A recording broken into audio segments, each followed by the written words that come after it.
Olá, bem-vindo, bem-vinda. Essa é a nossa aula 20 do nosso curso de Espiritismo nível básico.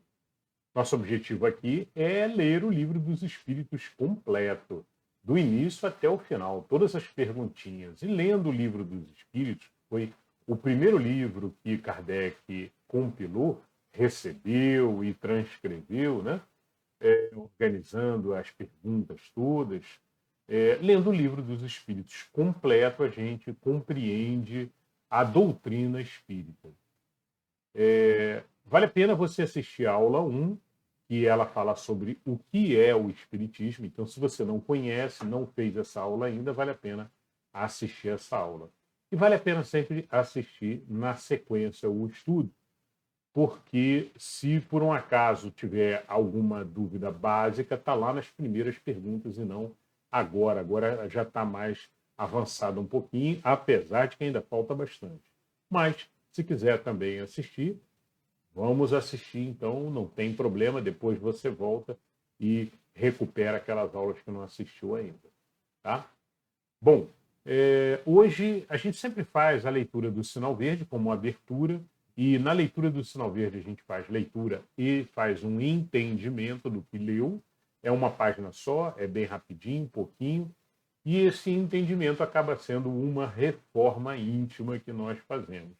Né? Então, o processo de reforma íntima ele existe em várias religiões e é fundamental.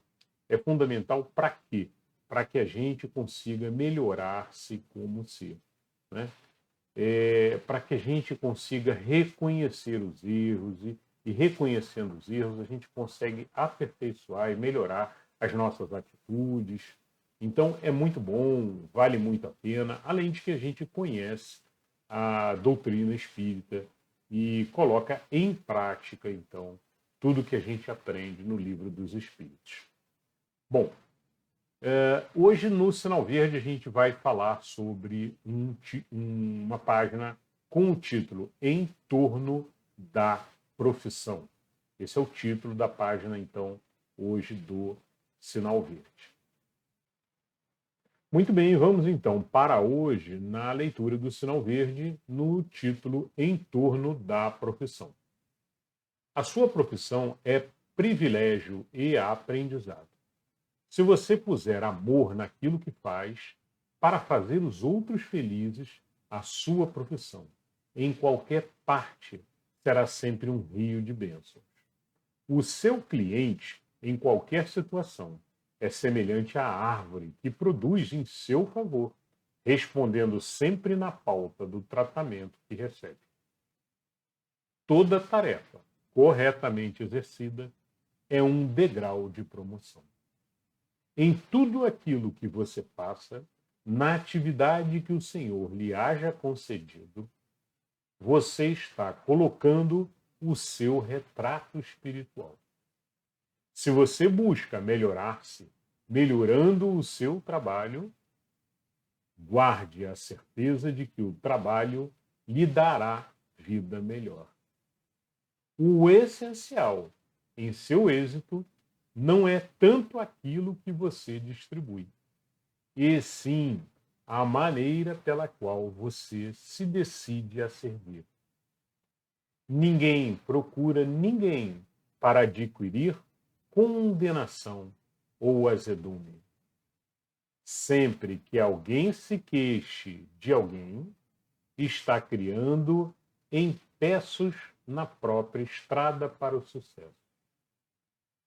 Toda pessoa que serve além do dever encontrou o caminho para a verdadeira felicidade.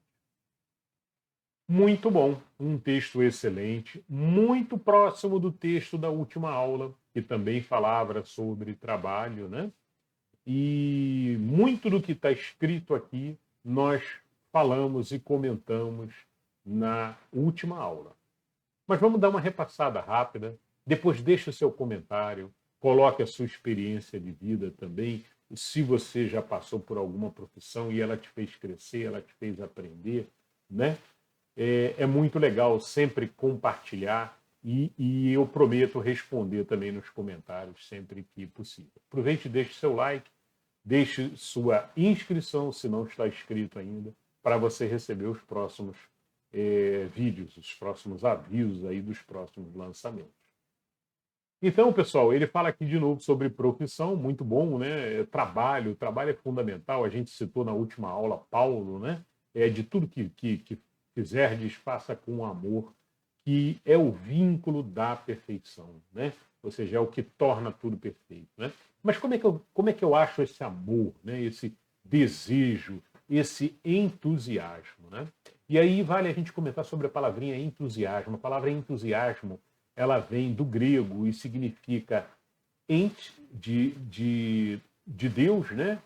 E o ziasmo, né? Que é o preenchido por Deus. Podemos entender assim: preenchido com Deus ou preenchido por Deus, ou seja, é um ser completamente preenchido por Deus. E aí, entusiasmo, né?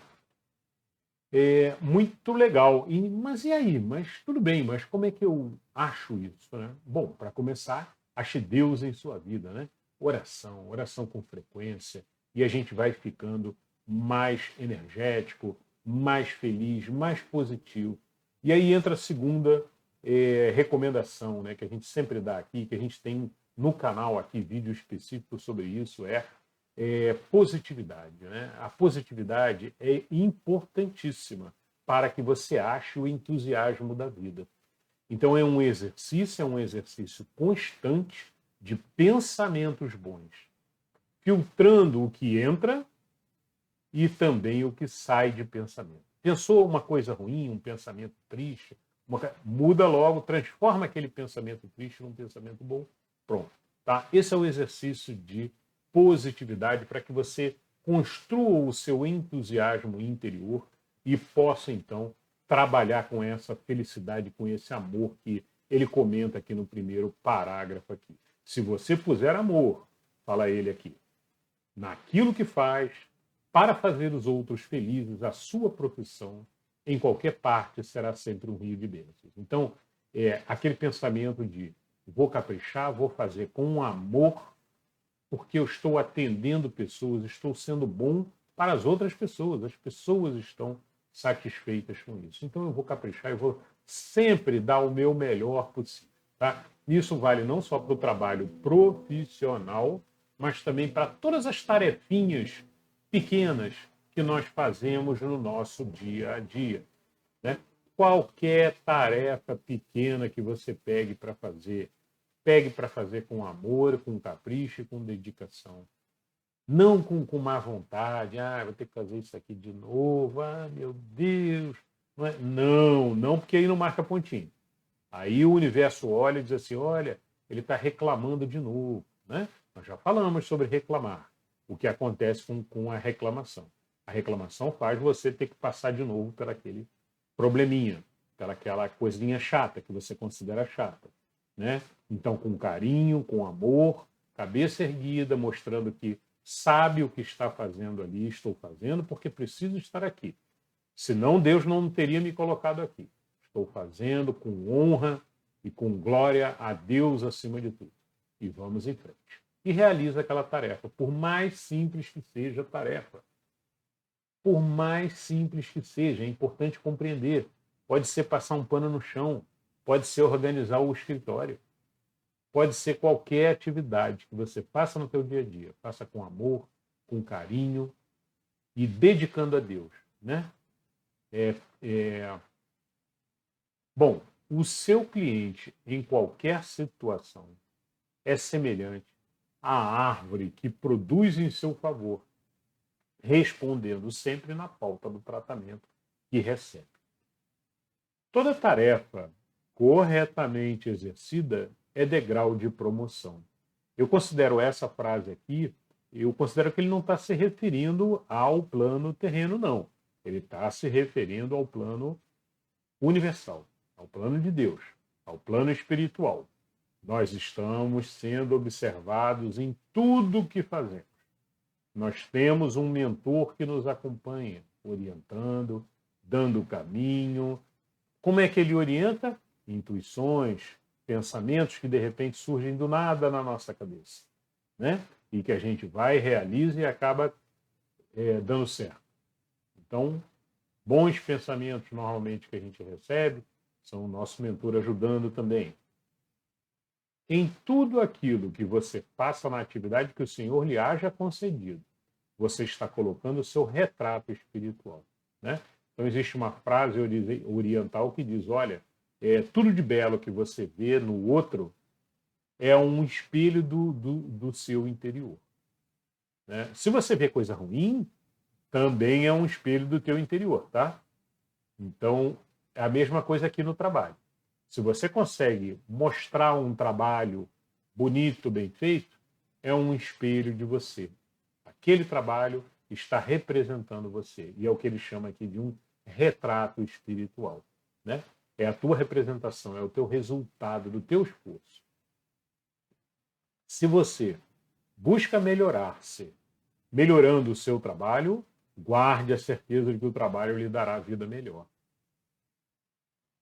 Muito bem. Isso aqui nada mais é do que a lei do retorno, né? Que a gente conhece, que a gente já falou nas últimas aulas. Olha, um trabalho, também um trabalho, é sempre um trabalho para Deus, um trabalho para o universo.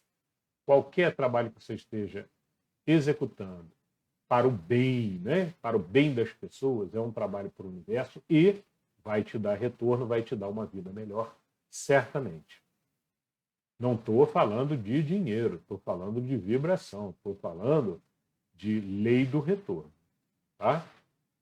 Importante compreender. O essencial em seu êxito não é tanto aquilo que você distribui, e sim a maneira pela qual você decide a servir. Né?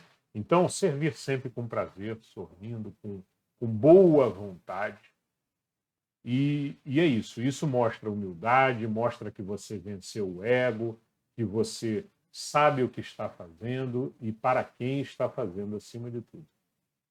Ninguém procura ninguém para adquirir condenação ou azedume. Sempre que alguém se queixe de alguém, está criando empeços na própria estrada para o sucesso. Né? Então, não botar a culpa em outra pessoa. Ah, deu errado. Ai, vou ter que arrumar um culpado. Quem que eu vou botar a culpa? Não, de jeito nenhum, né? Então, sempre que a gente faz isso, né, ou acha um culpado, né, que é uma coisa que a gente não deve fazer jamais. Sempre que a gente tem um problema, a gente não se queixa. A gente não acha um culpado. Não, a gente vai correr atrás para resolver. Ah, mas é o fulaninho. Ele tem que fazer direito o pedaço dele lá. Então vá ao fulaninho, converse com ele, ajude-o a resolver-se internamente até, né? Para que ele mesmo acerte o trabalho dele também, da mesma maneira que você está fazendo o seu corretamente. Toda pessoa que serve, além do dever, encontrou o caminho para a verdadeira felicidade. No texto da última aula também teve um texto igualzinho a esse aqui, muito parecido, né? E ele está reforçando, né? André Luiz está reforçando aqui para a gente fixar. E o que ele quer dizer? Serve além do dever. Né? Na última aula ele falava que servir além do dever não é de jeito nenhum você estar querendo méritos com o seu chefe, por exemplo, né? Ou com a sua chefia, ou está querendo se promover. Não, não é isso. Você está fazendo o teu melhor e ainda está fazendo além do que te pediram para fazer, com proatividade, boa vontade, né? E com amor acima de tudo. Amor ao seu trabalho e dedicação ao que está fazendo. A dedicação vem em automático, viu? Quando a gente está com entusiasmo de vida, com amor, transbordando amor, a dedicação ela vem em automático. Tudo começa com você preencher-se com Deus, preencher-se com o entusiasmo divino e aí o amor aflora naturalmente. Toda pessoa que serve, então, além do dever, encontrou o caminho para a verdadeira felicidade. E é exatamente isso. Porque nesse momento você vai estar entusiasmado, você vai estar preenchido por Deus, né? E sem ego, sem qualquer tipo de sentimento ruim. E é isso, pessoal. Falamos de positividade, falamos de diminuir ego, diminuir outros sentimentos ruins, tipo ódio, inveja em trabalho, não, por favor, né? Nem inveja, nem competição. Trabalho é colaboração, vamos ganhar juntos. Tem para todo mundo, até o teu concorrente do outro lado da rua, não inveje. Todo mundo tem um lugar ao sol e tem trabalho para todo mundo. Esse é o pensamento que atrai pessoas e mais clientes cada vez mais. Tá? Jamais competitividade, e sim colaboração. Muito bem, pessoal, essa foi a leitura de hoje em torno da profissão. Vamos agora para a leitura do Livro dos Espíritos. A leitura do Livro dos Espíritos, nós fomos até a última aula, nós fomos até a 155, lemos a 155. Então, hoje a gente continua da questão 156 e vamos até a questão 165. A 156 está dentro do título Separação da Alma e do Corpo. Até 162. Depois a gente entra em perturbação espiritual. Vamos ver o que é isso, hein? Vamos lá, então. Questão 156. Separação da alma e do corpo. O que ele está falando aqui? Ele está falando do desencarne, do espírito que volta à vida espiritual. O que acontece, né? E aí Kardec colocou essas perguntinhas. 156. A separação definitiva da alma e do corpo pode ocorrer antes da cessação completa da vida orgânica? Resposta. Na agonia, a alma algumas vezes já tem deixado o corpo. Nada mais há que a vida orgânica. O homem já não tem consciência de si mesmo. Entretanto, ainda lhe resta um sopro de vida orgânica. O corpo é a máquina que o coração põe em movimento.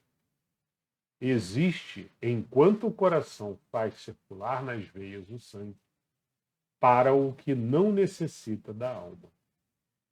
Então, a resposta acho que é bem clara, né? Mas basicamente o que ele está dizendo é, olha, pode ser que algum órgão, né? Motivado pelo coração, ainda continue ali batendo por algum tempo mais, né? Mas o espírito já pode ter se desprendido, né? Em casos de desligamentos, né? De desencarnes por acidente, por merecimento, às vezes, o espírito inclusive, até retirado antes para que não haja o sofrimento, tá? Então, muitos casos assim de acidentes que ocorrem, né, tendo merecimento, o espírito e tudo, o seu mentor, com os espíritos que estão acompanhando naquele momento fatídico, aí fazem a retirada dele na transição, fazem a transição antes do acidente, às vezes, ou antes até do sofrimento, né? Então é isso, né? Talvez uma das maiores provas de Deus, me permitam aqui um parênteses aqui, né? Que supera e sublima qualquer teoria de Darwin, né? E tudo. Porque a teoria de Darwin fala o quê? Olha, é necessária a evolução das espécies. Então, o ser criou um polegar porque ele precisava segurar as coisas. O ser desenvolveu as pernas porque ele precisava correr e fugir dos outros seres. Então, mas o que explica que o ser desmaia quando o sofrimento é grande demais? Né? Ou seja, quando o ser está sofrendo demais, ele desmaia. Isso é uma bênção de Deus, sem dúvida nenhuma, né? É uma das grandes provas aí, que, para mim, pelo menos, tá? Que não explica na teoria darwinista. Por quê? Porque se o ser desmaiou, então ele não vai sobreviver, então seria uma coisa que vai contra, inclusive, a teoria de Darwin, seria o desmaio para impedir o sofrimento maior. Tá? o desmaio ou até o desfalecimento, né? Antes do sofrimento maior, ele desmaia. Pronto, não está sentindo mais nada, o espírito já se afastou e aí vai ocorrer gradativamente o desligamento. Bom, 157. A gente tem que tratar, é um tema meio chato, né, pessoal? Porque a gente falando de morte, tudo, é um tema sempre meio chato. Mas a gente tem que tratar a morte como uma coisa mais natural, né? Ainda mais nós, espíritos, que compreendemos que a vida continua, que é só um desligamento que ocorre, né? Mas que a vida prossegue, que a gente segue nos planos espirituais. E aquelas pessoas que ficaram encarnadas, depois de um tempo, quando se desligarem, provavelmente vão nos encontrar também, parentes queridos, né? A gente acaba se encontrando de novo, ainda mais estando todos no mesmo campo de vibração, no mesmo equilíbrio vibratório, né? No mesmo nível vibratório. Vamos subir até o mesmo patamar. Né? Então é isso. 157 agora. No momento da morte, a alma sente alguma vez qualquer aspiração ou êxtase que lhe faça entrever um mundo onde vai de novo entrar? Resposta: muitas vezes. A alma sente que se desfazem os laços que a prendem ao corpo. Emprega, então, todos os esforços para desfazê-los inteiramente. Já em parte desprendida da matéria, vê o futuro desdobrar-se diante de si e goza, por antecipação, do estado do espírito. Né? O estado do espírito é um estado principalmente para os espíritos elevados. Né? Naturalmente, quanto mais elevado, mais felicidade, mais aquela sensação de felicidade, de paz interior. Né? O espírito que está em terra, na matéria, angustiado, que não compreende o que é a vida, ou para que viveu, para que está vivendo, aí é mais difícil.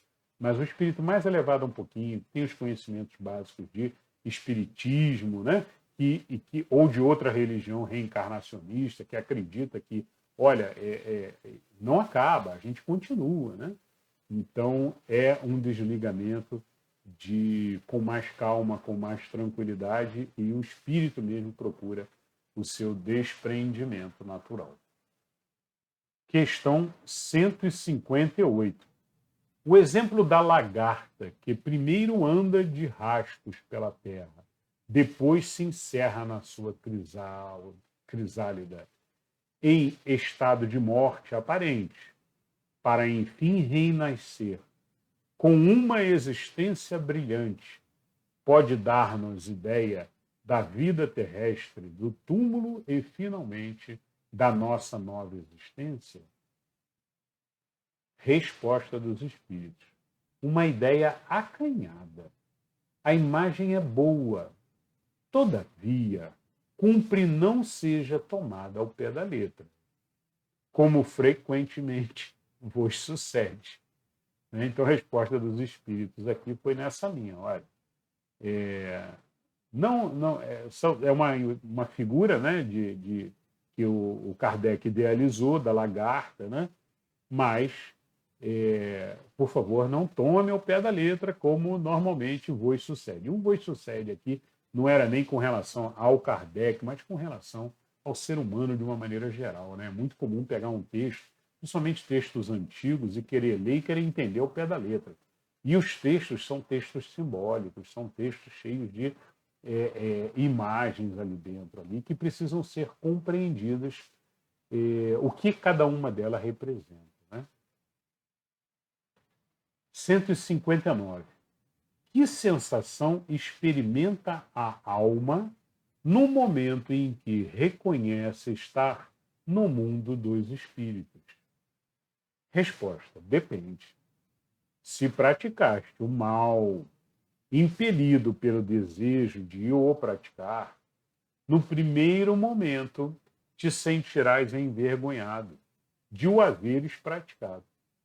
Com a alma do justo, as coisas se passam de modo bem diferente. ela se sente como que aliviada de grande peso, pois que não teme nenhum olhar perscrutador. Perscrutador. Palavra difícil. Mas é isso, nenhum olhar perscrutador. Bom, então, basicamente o que ele fala aqui é se você praticou mal, se você foi uma pessoa infeliz, provavelmente você está numa vibração infeliz também, uma vibração muito ruim, muito pesada, e não vai, quando desencarnar, não vai sentir que virou um anjo de repente. Não. Você continua com aquela sensação ruim, com todo aquele sintoma, com aquela vibração, porque aquela vibração é o resultado dos teus pensamentos na matéria, e você leva isso junto com os teus pensamentos. Né? O que a gente leva quando a gente desencarna?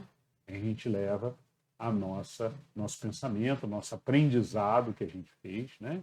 E acaba levando junto o nosso campo vibracional com o nosso, que fazem parte do espírito. Né? Ali dentro está pensamento, ligado à emoção, tudo isso.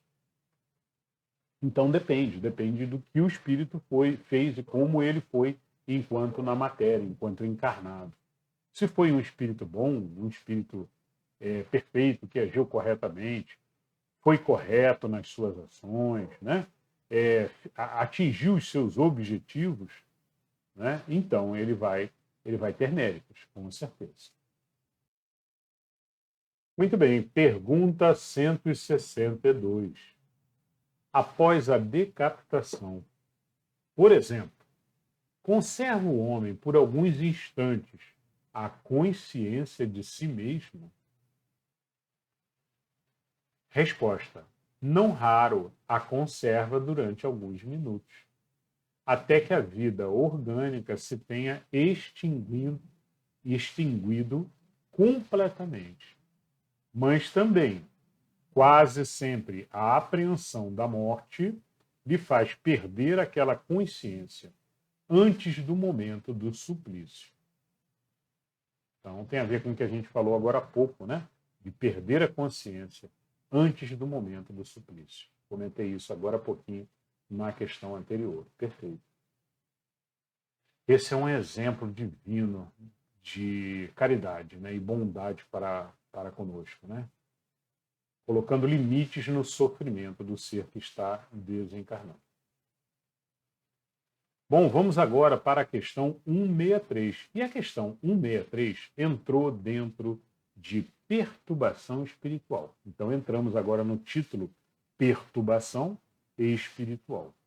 O que é perturbação espiritual? Questão 163.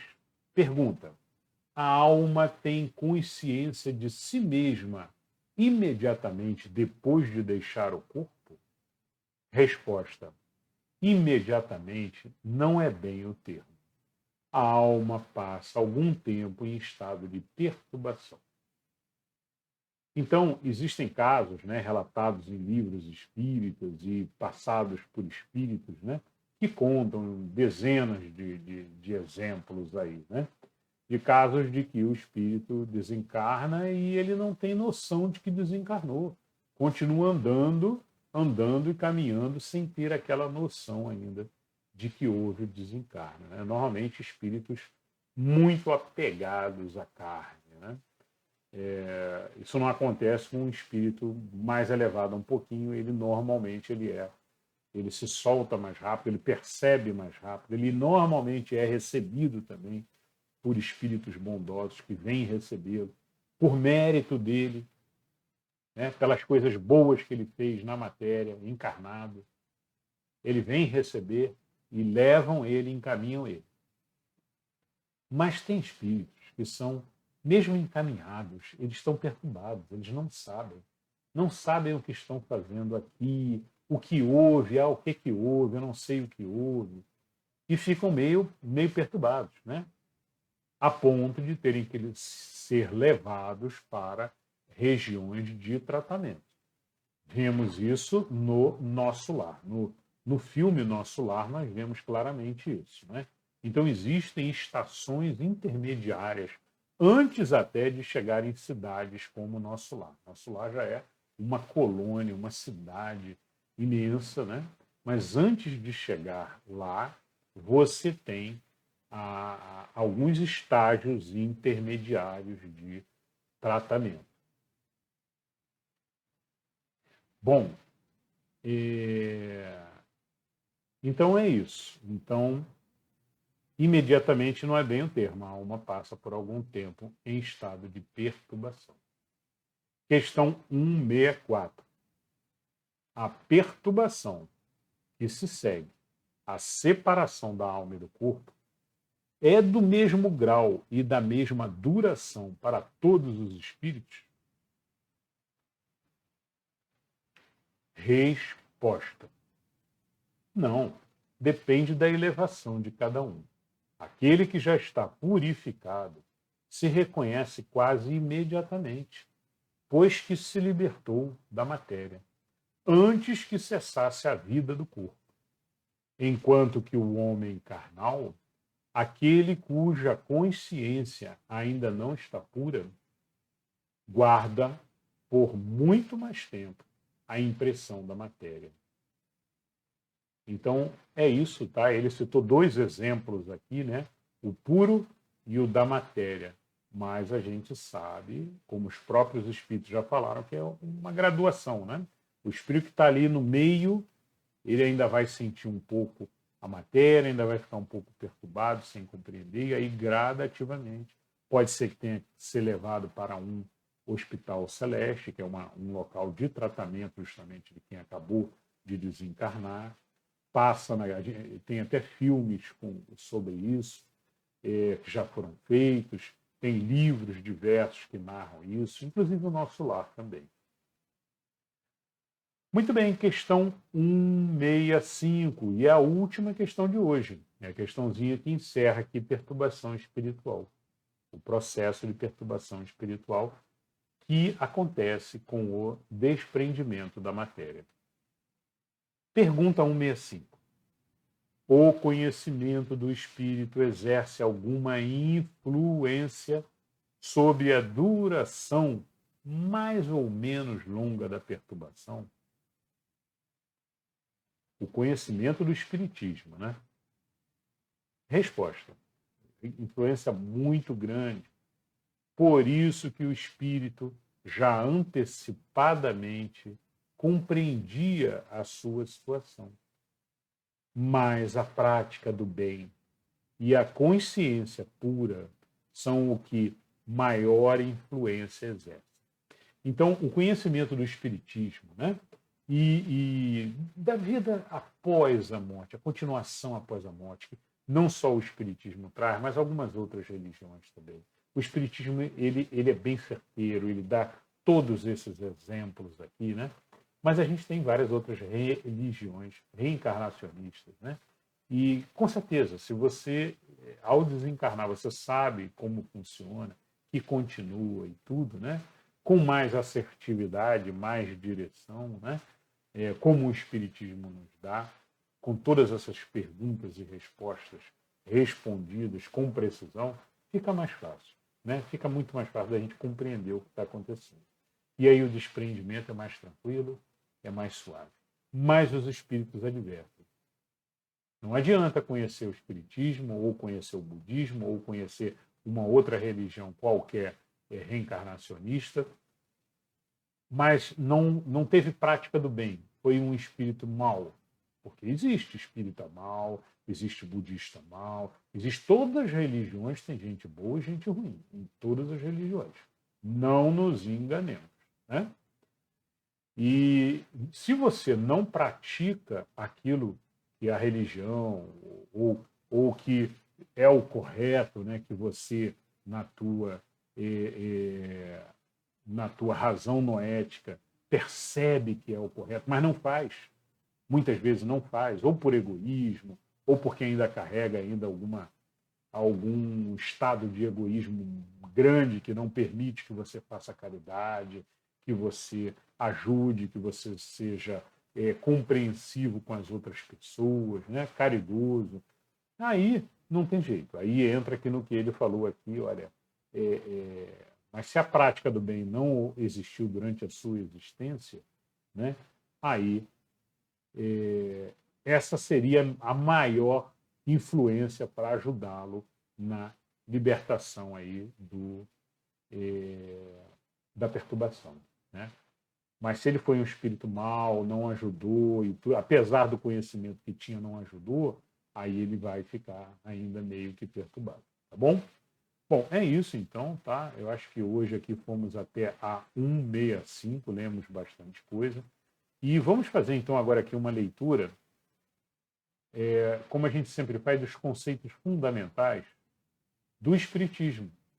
E hoje nós vamos falar aqui a perguntinha 13. Por que é importante orar antes de dormir? E vamos falar também da 14.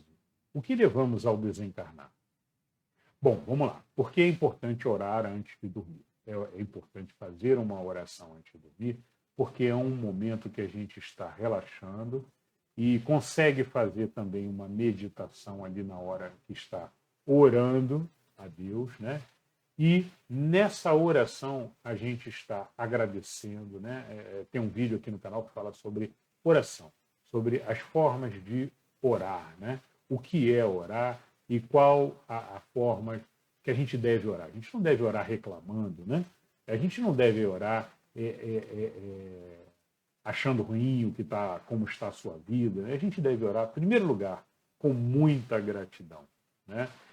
E nessa gratidão profunda do teu dia, do que passou com você, sempre tem coisa boa para a gente agradecer, né? No nosso dia, a gente deve também aí pedir à espiritualidade proteção durante a noite de sono, né? E deve pedir também para que o nosso espírito seja protegido e seja levado para estudo, para trabalho, né? Enquanto o corpo físico está descansando, o nosso espírito seja encaminhado, porque a gente desprende do corpo quando a gente está dormindo, né? Quando o nosso corpo repousa, o nosso espírito, por vezes, ele se desprende às vezes bem, e por isso é que às vezes você sonha que estava num lugar, estava em outro lugar, estava tendo uma palestra no local que eu estava, né? Provavelmente você estava numa região espiritual, assistindo uma palestra, assistindo um estudo, uma apresentação, não é? Então é isso. Então vale muito a pena você pedir à espiritualidade que te conduza para estudo, para proteção do teu espírito, para que seja levado para um local, se não para estudo, para elevação, que você possa estar ajudando, que você possa estar trabalhando de alguma forma, porque o espírito não cansa, o espírito não para. Então aproveite esse momento, né, sob proteção. Sob proteção. Antes que outros espíritozinhos venham e acabam te levando para outros locais à noite e tudo, né? E você pedindo, você sempre recebe do alto proteção, do teu mentor, da espiritualidade em si. Então é isso, tá? A oração é muito boa nesse ponto, né? E para agradecer a Deus, né? E agradecer pelo dia que se inicia. É sempre bom também, quando a gente acordar no dia seguinte, fazer um agradecimento para o dia que se inicia, né? Bom, a perguntinha 14, a 15 eu vou deixar para a próxima aula, mas a 14, o que levamos ao desencarnar, já falamos algumas vezes, né? Já falamos, acho que esse vídeo mesmo a gente falou, né? Quando a gente desencarna, a gente leva a nossa consciência, né? Nós somos o que tá pensando dentro desse corpo material aqui, né? Nós somos o que pensa e move e gera palavras, mas nós somos, acima de tudo, o pensamento, a consciência, uma consciência cósmica, né? Individual, sim, individual, mas é isso que nós levamos. E quando a gente leva a consciência, a gente leva justamente todo o nosso aprendizado, toda a nossa sabedoria e moral, né? A ética que você tem também como ser, como indivíduo. E é isso que você, então, ao desencarnar e ir para a vida espiritual, você leva contigo e não perde. Não perde. Aquilo ali já é um ponto de elevação. Ah, mas eu passei a vida inteira, não estudou. Ah, não estudou, não trabalhou a consciência, não motivou pensamentos positivos, né? Para melhorar o teu campo energético. E aí? Você vai provavelmente levar o que você tinha antes, tá? Então é isso, ó. Estudem pensamentos positivos constantemente. Assistam um vídeo de pensamentos positivos do subconsciente aqui no canal, tá? E é isso que a gente leva ao desencarnar. Pessoal, espero que vocês tenham gostado. Essa foi a aula 20. Nos vemos na próxima aula. Um beijo no coração de todos.